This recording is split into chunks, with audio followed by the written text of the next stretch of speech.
नमस्कार। श्री राधे कृष्ण ज्योतिष केंद्र में आप सभी का स्वागत है। मैं करुणा शर्मा।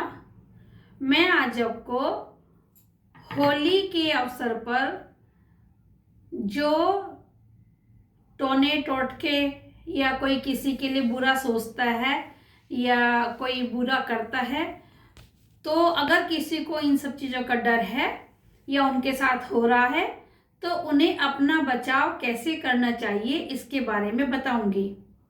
इससे पहले आप सभी से निवेदन है कि मेरा YouTube चैनल अगर किसी ने सब्सक्राइब नहीं किया है तो कृपा करके सब्सक्राइब कीजिए, लाइक कीजिए और बेल आइकन बटन जरूर दबाइए। पहले तो आप सभी को होली की बहुत सारी शुभकामनाएं। ये प्यार भरा त्योहार, रंगों भरा त्योहार होली का आप सभी के जीवन में खुशियां लेकर आए और आप सभी के काम पूरे हों। होली एक हर्ष, उल्लास और रंगों भरा हुआ हिंदू धर्म का सबसे बड़ा त्योहार है। होली और दीपावली दोनों त्योहार ही सबसे बड़े हिंदू धर्म में माने जाते हैं। इस त्योहार के आने से पहले ही सबके घर में उल्लास और उत्साह भर जाता है और सब नए नए पकवान, गुंजिया वगैरह बनाने की तैयारी में लग जाते हैं। लेकिन किसी किसी को ये थोड़ा सा डर रहता है कि इन दिनों में हमारे ऊपर कोई बुरी नज़र, टोटका वगैरह तो किसी ने नहीं कर दिया, तो इस डर से अपने बचाव के लिए कुछ ना कुछ साधन करते रहते हैं। होलिका दहन के समय अपनी पूरी नकारात्मक ऊर्जा को खत्म करने के लिए होलिका दहन के समय हमको होलिका माता के सामने रहना चाहिए। मतलब जब होलिका दहन होता है तो उस वक्त हमको वहां जरूर जाना चाहिए। उस जलती हुई अग्नि के जो प्रज्वलित अग्नि होती है होलिका दहन की, जो उससे एक ऊर्जा निकलती है और उसका ताप जब हमारे शरीर में जाता है तो हमारी बॉडी के, शरीर के सारे विष कीटाणु मर जाते हैं और सारी हमारी नकारात्मक ऊर्जा उसके द्वारा बाहर निकलती है। एक तो हम इससे सही हो जाते हैं। दूसरा, अगर हमको ये भय बना हुआ है कि हमें नजर या टोटका लगा है तो होलिका दहन के समय अपने सिर से 7 बार नारियल उतार कर होलिका में की अग्नि में डालना चाहिए। इससे भी नकारात्मक ऊर्जा नष्ट होती है और उस नारियल को अपने घर में भी हम घुमा सकते हैं। चारों तरफ पूरा कोने से लेके पूरे घर में घुमाकर फिर रात के समय जलती हुई होलिका में डालना चाहिए।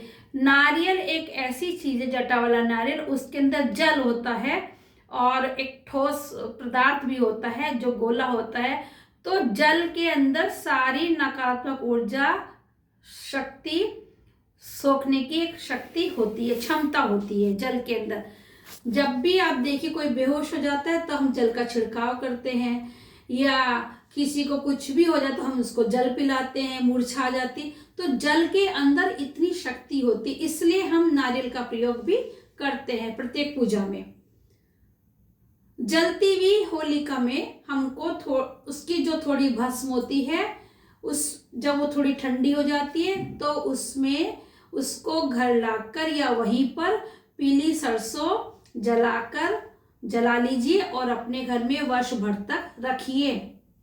और साल भर बाद अगली बार जब होलिका आती है, होलिका दहन होगा, होली के पर्व पर आप उसको बाहर किसी या तो नदी नाले, तो गंगा जी और में तो नहीं अब मना है, तो आप किसी गड्ढे के अंदर भी दबा सकते हैं या किसी गमले में, पौधे में आप दबा सकते हैं उसको। होलिका दहन के समय हमको अपने इष्ट की आराधना करनी चाहिए। परिक्रमा करते समय अगर हम अपने इष्ट के मंत्र का जाप करते हैं तो भी हमारी आदि व्याधि सब दूर होती हैं। मतलब आदि व्याधि क्या चीज़ है? वही निगेटिव एनर्जी सकारात्मक ऊर्जा आती है। निगेटिव एनर्जी क्या है? हम पर शनि राहु का प्रभाव, तो वो सब दूर करने के लिए हमको एक चेतना मिलती है वहाँ पर। जैसे जैसे मतलब हम परिक्रमा करते हैं और मंत्र जपते हैं तो एक अंदर से ऊर्जा आती है हमारे अंदर मंत्र के जाप से। होलिका, जलती हुई होलिका में हमको जौ, गेहूं की बाली और गन्ना, इस सब का उपयोग करना चाहिए, प्रयोग करना चाहिए। उसमें हम डालते भी हैं और अपने घर भी लौट कर लेकर आते हैं। इस बार होलिका दहन 13 मार्च को है, तो उस समय रात्रि के समय आप एक उपाय और कर सकते हैं। थोड़ा सा काला कपड़ा लीजिए और उसमें थोड़े काले तिल डालिए और हल्का सा सरसों का तेल भी ले लीजिए। छोटी सी शीशी में ले सकते हैं या ऐसे उस पर जो तिल है उस पर काला, जो काले तिल हैं उस पर आप सरसों का तेल छिड़क सकते हैं।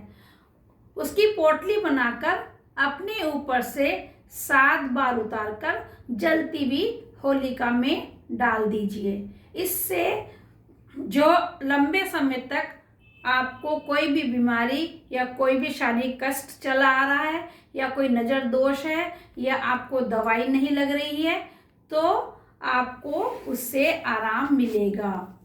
इसके साथ ही मैं आज का एपिसोड यहीं विराम करती हूँ। नमस्कार।